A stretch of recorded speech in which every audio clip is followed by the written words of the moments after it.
કેમ છો વિદ્યાર્થી મિત્રો? ધોરણ 10 ચેપ્ટર નંબર 12 વિદ્યુતની વાત કરતા હતા.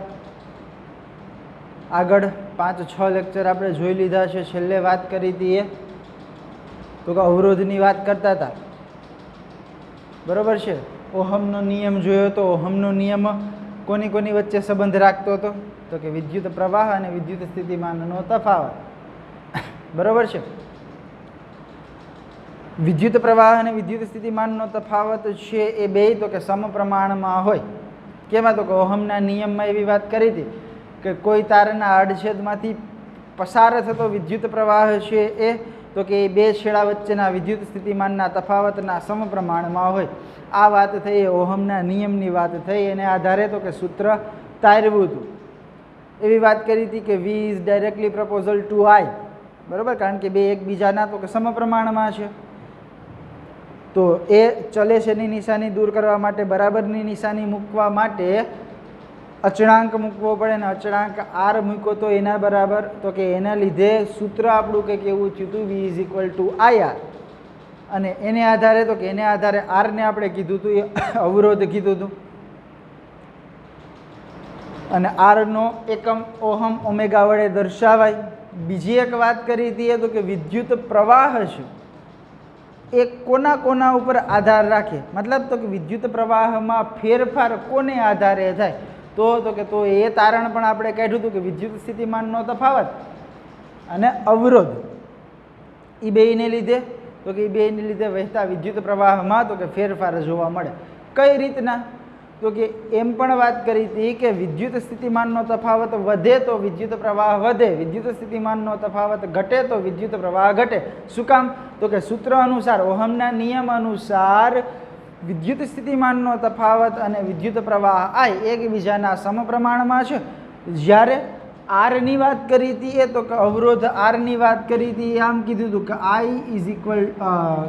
I ચલે છે 1/R, યાની કે વ્યસ્ત પ્રમાણમાં છે. આ વધે તો આ ઘટે, આ ઘટે તો આ વધે. રેડી? અડધાની ને બમણાની વાત કરી હતી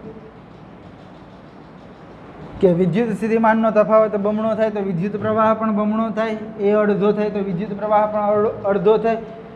પણ તો કે અવરોધમાં ફેરફાર આવે, એ બમણો થાય તો કે તો વિદ્યુત પ્રવાહ અડધો થાય, અને એ અડધો થાય તો વિદ્યુત પ્રવાહ બમણો થાય. શું કામ? તો કે એકબીજાના વ્યસ્ત પ્રમાણમાં છે. છેલ્લે તારણ કંઈક એવું કાઢ્યું હતું કે ઓહમના નિયમ અનુસાર V is equal two IR. આ સૂત્ર છે એ તો કે સાબિત કર્યું અને વ્યાખ્યાયિત કર્યું હતું, એકમ લખ્યો હતો, બરોબર છે. હવે આ સૂત્રને આધારે તો કે આ સૂત્રને આધારે દાખલા ગણવાના છે એની વાત કરવાની છે. આ લેક્ચરમાં આપણે તો કે દાખલા જોવાના છે. મેં સૂત્ર પહેલાં ઓલરેડી લખી નાખ્યું. તો કે પહેલો દાખલો જોઈએ. પહેલા દાખલાની રકમ કંઈક છે, જો વિદ્યુત બલ્બના ફિલામેન્ટનો અવરોધ, જો વિદ્યુત બલ્બના ફિલામેન્ટનો અવરોધ 1200 ઓહમ હોય અને તેને 220 વોલ્ટના પ્રાપ્તિ સ્થાન સાથે અને તેને 220 વોલ્ટના પ્રાપ્તિ સ્થાન સાથે જોડવામાં આવે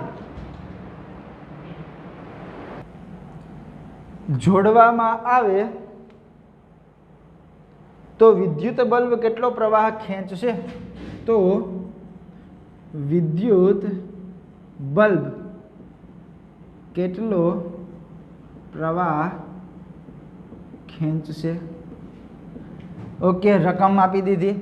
રકમ આપે એટલે સૌથી પહેલાં કામ શું કરવાનું?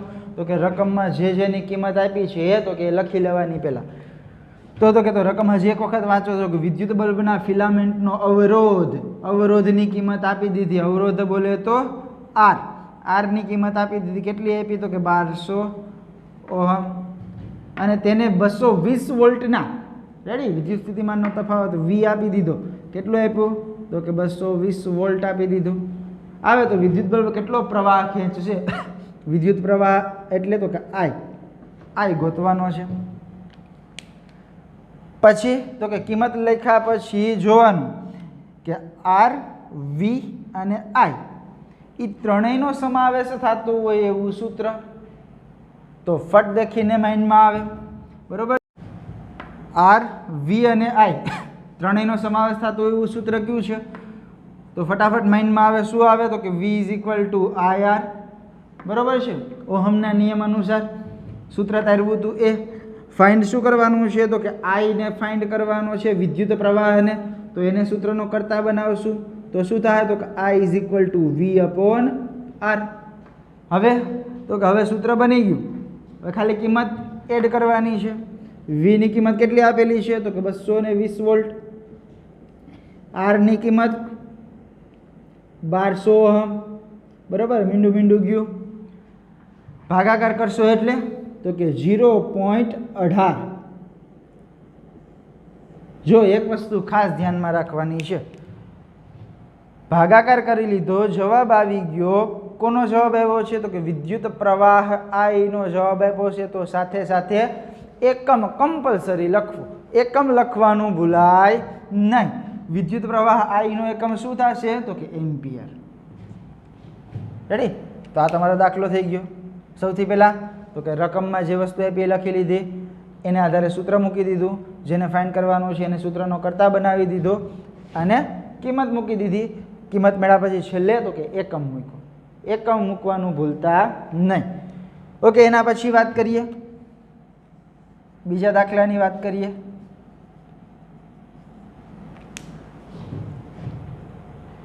વિદ્યુત હીટરની કોઇલનો અવરોધ 100 ઓહમ છે. વિદ્યુત હીટરની કોઇલનો અવરોધ 100 ઓહમ છે. તેને 220 વોલ્ટના પ્રાપ્તિ સ્થાન સાથે જોડતા તેને 220 વોલ્ટના પ્રાપ્તિ સ્થાન સાથે જોડતા તે કેટલો વિદ્યુત પ્રવાહ ખેંચશે? તે કેટલો વિદ્યુત પ્રવાહ ખેંચશે? ઓકે. આના જેવો જ દાખલો છે, લગભગ આવો જ દાખલો છે. જાજો કંઈ ફેર છે નહીં. આપણે તો કે કીધું એ પ્રમાણે પહેલાં રકમમાંથી શું જોઈ લેશું તો કે જેની વેલ્યુ આપી એ અવરોધ આપી દીધો. અવરોધ બોલે તો આર. આરની કિંમત તો કે 100 ઓહમ આપી દીધી. 220 વોલ્ટ. વીની કિંમત આપી દીધી 220 વોલ્ટ. પ્રાપ્તિ સ્થાન છે તો કેટલો વિદ્યુત પ્રવાહ ખેંચશે? વિદ્યુત પ્રવાહ આઈ ફાઇન્ડ કરવાનો છે. તો સૌથી પહેલાં શું જોવાનું? આર વી આઈ ધરાવતું સૂત્ર તો કે V is equal to I R. બરાબર છે. ગોતવાનો આઈને છે. આઈને સૂત્રનો કરતા બનાવો. I is equal to V upon R. વીની કિંમત 220 વોલ્ટ. આરની કિંમત 100 ઓહમ. બરાબર. મીંડું ગયા. 22/10. 22/10 એટલે 2.2. એક મીંડું એટલે એક આંકડા પછી પોઈન્ટ. અને એકમ ખાસ વિદ્યુત પ્રવાહ છે એટલે એકમ શું લખશું? એમ્પિયર. ક્લિયર? આમાં પણ શું કર્યું હતું કે પહેલાં કિંમત લખી નાખી, સૂત્ર મૂક્યું, કરતા બનાવ્યો અને એને આધારે તો કે કિંમત મૂકી અને દાખલો બનાવો. છેલ્લે ખાસ હજી એક વખત કહું, એકમ લખવાનું ભૂલવું નહીં. એના પછીની વાત કરીએ.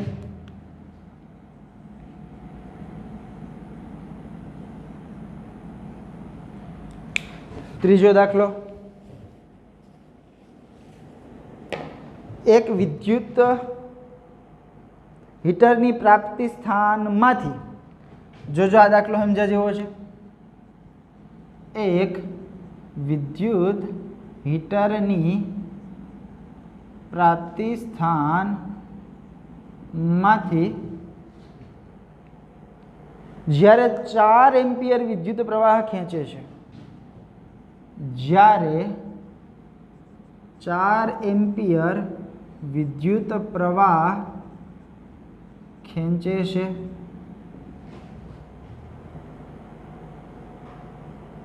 ત્યારે તેના બે છેડા વચ્ચે વિદ્યુત સ્થિતિમાનનો તફાવત ત્યારે તેના બે છેડા વચ્ચે વિદ્યુત સ્થિતિમાનનો તફાવત કેટલો આપેલો છે? 60 વોલ્ટ છે. 60 વોલ્ટ છે. જો વિદ્યુત સ્થિતિમાનનો તફાવત 100 વોલ્ટ સુધી વધારવામાં આવે, જો વિદ્યુત સ્થિતિમાનનો તફાવત 120 વોલ્ટ સુધી વધારવામાં આવે તો હીટર કેટલો પ્રવાહ ખેંચશે? તો હીટર કેટલો પ્રવાહ ખેંચશે? ઓકે, જો આમાં તો કે આમાં થોડુંક અટપટું લાગે, પણ અટપટું કંઈ છે નહીં. સૌથી પહેલાં તો કે સૌથી પહેલાં ટૂંકમાં આને બે ભાગમાં વિભાજિત કરી નાખવાનું. રેડી? ક્યાં સુધી? તો કે અહીંયા સુધી. પહેલી રકમ અહીંયા સુધી રાખી દેવાની, એના આધારે વેલ્યુ મૂકે એ વેલ્યુ તો કે એ પછીની રકમમાં ગણવાની. બરાબર?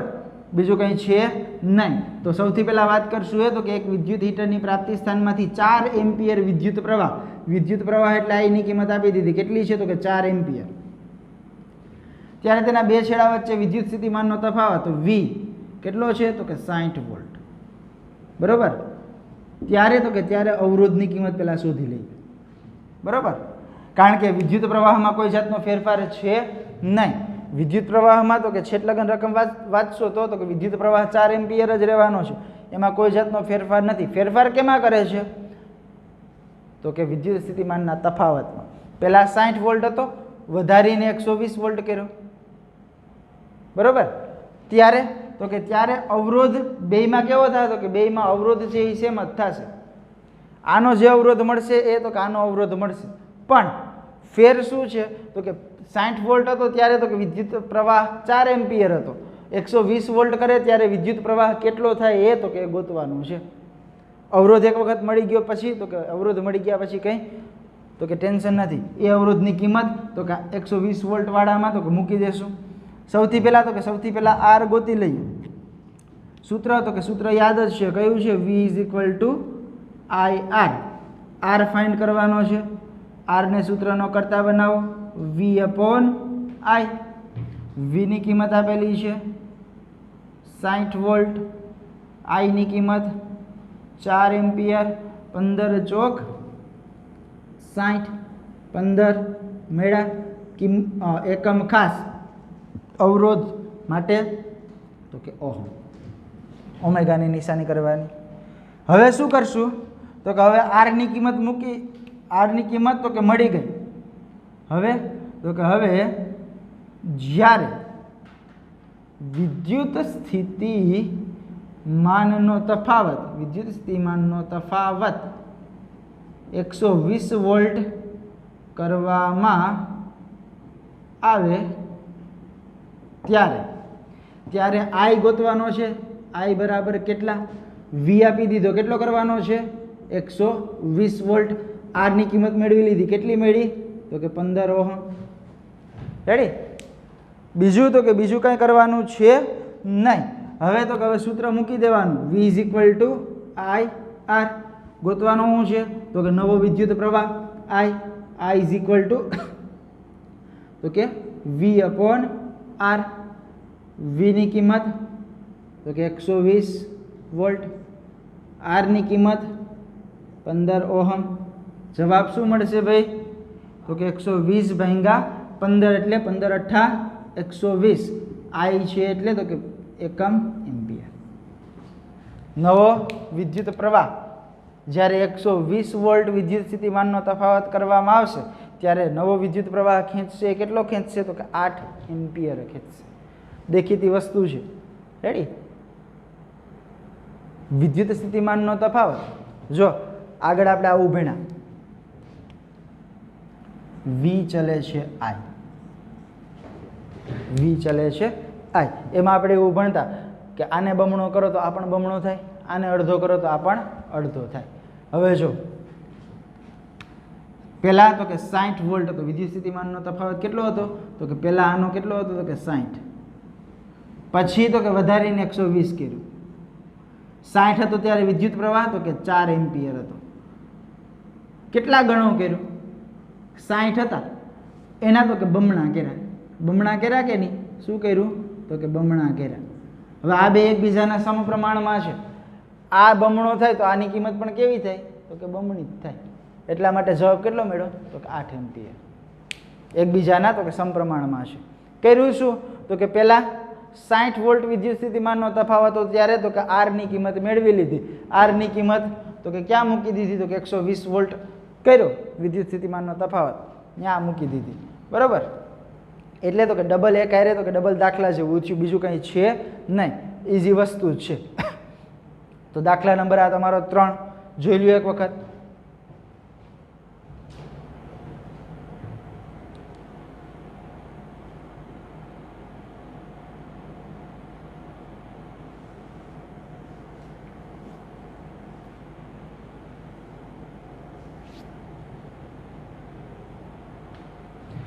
ઓકે, તો આ 3 દાખલા. એના પછી આને લગતો જ દાખલો. એટલે આ સૂત્ર યાદ રાખવાનું છે તમારે, બીજું કંઈ કરવાનું છે નહીં. આ સૂત્ર યાદ હોય એટલે દાખલા તમારા કમ્પ્લીટ થઈ જાય. ઓકે, દાખલા નંબર 4 શું કીધું? જ્યારે અજ્ઞાત અવરોધને બે છેડા વચ્ચે જ્યારે અજ્ઞાત અવરોધને બે છેડા વચ્ચે 12 વોલ્ટની બેટરીથી જોડવામાં આવે છે, જ્યારે અજ્ઞાત અવરોધને બે છેડા વચ્ચે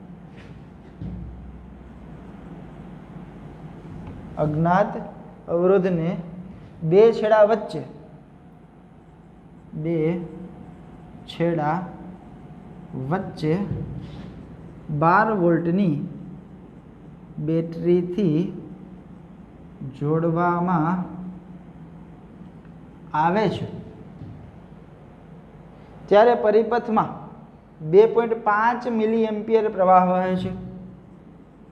ત્યારે પરિપથમાં 2.5 મિલી એમ્પિયર વિદ્યુત પ્રવાહ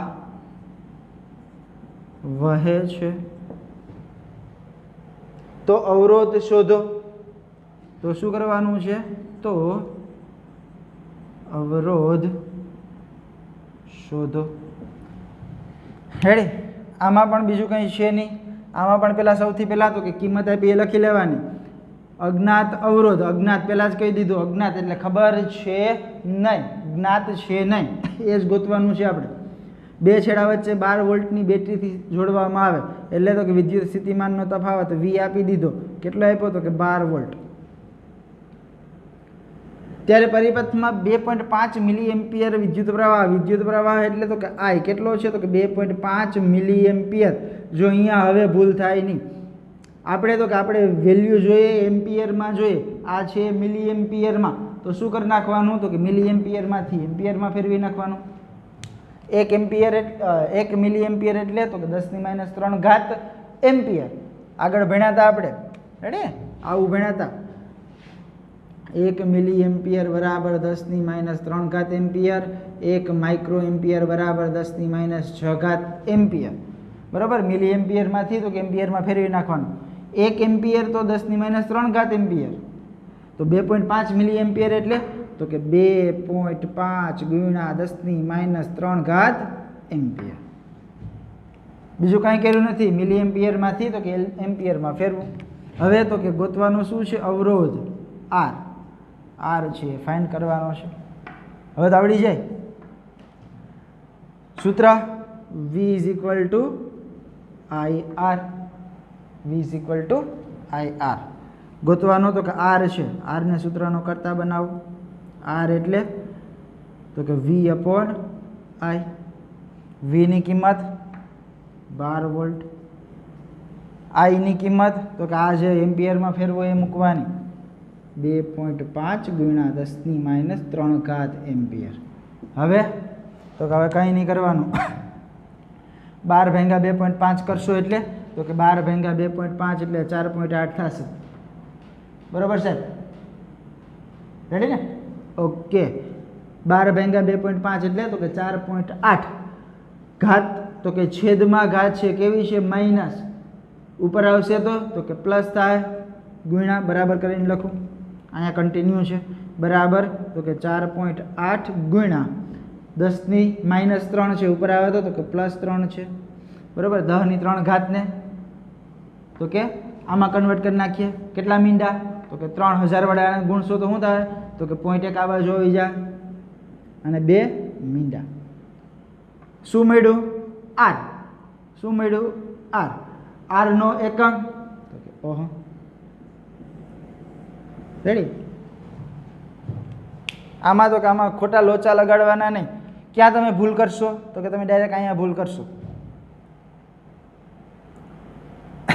2.5 મિલી એમ્પિયર એમને એમ રહેવા દેશો, એને કન્વર્ટ નહીં કરો તો અહીંયા ડાયરેક્ટ તમે મૂકશો 2.5, તો અહીંયા જવાબ આવશે 4.8 આવશે અને તમે એકમ લખશો ઓહમ, તો એ ખોટો પડશે. શું કામ? તો કે મિલી એમ્પિયર છે એને પહેલાં કેમાં ફેરવવાનું રહેશે? એમ્પિયરમાં ફેરવવાનું રહેશે. ઓકે, બીજું નવીન કંઈ છે નહીં. એના પછીની વાત કરીએ.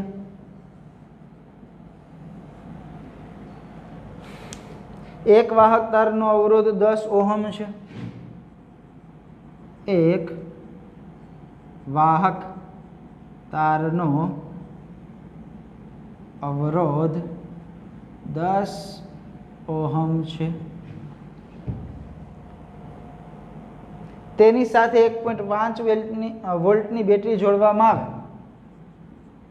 તેની સાથે 1.5 વોલ્ટની બેટરી જોડવામાં આવે તો તારમાંથી વહેતો વિદ્યુત પ્રવાહ શોધો. તો તારમાંથી વહેતો વિદ્યુત પ્રવાહ શોધો. રેડી? રકમ આપી દીધી સૌથી પહેલા તો કે આ દાખલો તમારે હોમવર્કમાં કરવાનો છે. બરાબર? હિન્ટ આપી દઉં. સૌથી પહેલાં શું કરશો? તો કે રકમ વાંચી લેવાની. રકમમાં જે વસ્તુ આપી એ તો કે પહેલાં લખી લેવાની. એક વાહક તારમાંથી અવરોધ, અવરોધ બોલે તો R. R એટલે તો કે 10 ઓહમ સાથે 1.5 વોલ્ટની બેટરી. વોલ્ટ તો કે વિદ્યુત સ્થિતિમાનનો તફાવત કેટલો આપી દીધો? 1.5 વોલ્ટ આપી દીધો. તો તારમાંથી વહેતો વિદ્યુત પ્રવાહ I ગોતવાનો છે. કયું સૂત્ર મૂકશો? તો કે સૂત્ર મૂકશો તમે V = IR. I ગોતવાનો છે. I ને સૂત્ર ન કરતા I = V/R. ગણ દો આખો? નહીં, હોમવર્કમાં છે. રેડી? ખાસ શું ધ્યાન રાખશો? છેલ્લે તો કે છેલ્લે I ની જે કિંમત મળે એની સાથે એકમ લખવાનું ભૂલવાનું નહીં. બરાબર? તો દાખલો તમારો અહીંયા તો કે કમ્પ્લીટ થઈ જાય. આ સૂત્રને આધારે તો કે આ સૂત્રને આધારે લગભગ તો કે 5 દાખલા હતા. રેડી? એ 5 દાખલા તો કે તમને કરાવી દીધા. સ્વાધ્યાયમાં હોય કે ખાલી જગ્યા હોય કે MCQ હોય કે 1 માર્ક્સનો પ્રશ્ન હોય કે જ્યાં જ્યાં પણ મને દાખલા દેખાણા આ સૂત્રને લગતા એ દાખલા તો કે આ બધા કરાવી દીધા. શું કામ? તો કે સૂત્રનો ઉપયોગ કરતા આવડે. સૌથી પહેલાં રકમ જોઈને જે આપેલું છે એ લખી નાખવાનું, એને આધારે તો કે સૂત્ર મૂકવાનું, જેને ફાઇન્ડ કરવાનું છે એને સૂત્રનો કરતા બનાવવાનો, સૂત્રનો કરતા બની ગયા પછી તો કે એમાં કિંમત મૂકી દેવાની અને છેલ્લે ખાસ એકમ લખવાનું. એટલે તમને દાખલા તો કે ઇઝી આવડી જાય. રેડી? દાખલામાં કંઈ લાંબુ હોય નહીં, ખાલી તમને સૂત્ર યાદ આવી જવું જોઈએ ટાઈમે કે આ દાખલામાં આ સૂત્રનો ઉપયોગ થાય. પછી તો ખાલી તો કે કિંમત મૂકવાની જ વાત આવે. બીજું કાંઈ તો કે છે જ નહીં, બીજું કશું જ નથી, સાવ ઇઝી છે. બરાબર? તો આ એને લગતા તો કે દાખલાની વાત હતી. હવે પછીનો ટોપિક છે એ તો કે અવરોધકતાનો છે. રાઈટ? અવરોધ વિશે વાત કરી લીધી. હવે વાત કરવાની છે એ તો કે અવરોધકતાની વાત કરવાની છે, પણ એ અવરોધકતાનો પ્રશ્ન ભણશું એ તો કે એ નેક્સ્ટ ટાઈમ. આજ પૂરતી તો કે આ 5 દાખલા અને છેલ્લો દાખલો છે એ તો કે તમારે હોમવર્કમાં કરવાનો છે. લગભગ અડધો દાખલો કરી દીધો, ખાલી તમારે કિંમત મૂકવાની છે. રેડી? અને મેં એવું પણ કીધું હતું ગયા લેક્ચરની અંદર કે તમે તમારી રીતના દાખલા ગોતી અને ટ્રાય કરશો. આ સૂત્રને લગતા ઘણા વિદ્યાર્થીઓએ ટ્રાય કરી પણ હશે, બરાબર છે. એને તો કે એ તમે દાખલા ગણ્યા છે એની સાથે આને સરખાવી લેવાના કે આપણો દાખલો રાઈટ છે કે નહીં. બરાબર?